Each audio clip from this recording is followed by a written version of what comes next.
Hi, a few weeks ago I showed you Adonis amurensis in bloom, beginning to bloom with a nice coppery foliage.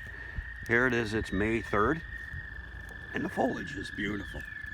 Very, very textural. And there's the seed heads developing. And I'm gonna make every attempt to try to collect seed this year. I have not done it for, every year I say I will, and every year I don't. It gets to be around late May and I forget. And we planted it it's in a new area we've done. We just planted Gillenia trifoliata in here. There's the young Gillenia coming up. So this will be about, in June, it'll be about 3 feet tall with the nice white flowers.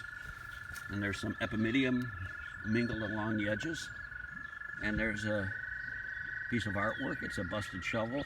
And I just kind of put busted shovels around the garden. But I think, just to show you an example of some interplanting, the Gillenia is a beautiful plant with white star-shaped flowers.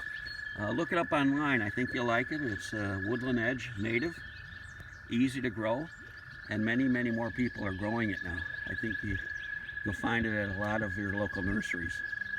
So shop local and live local, and shut up, Roy.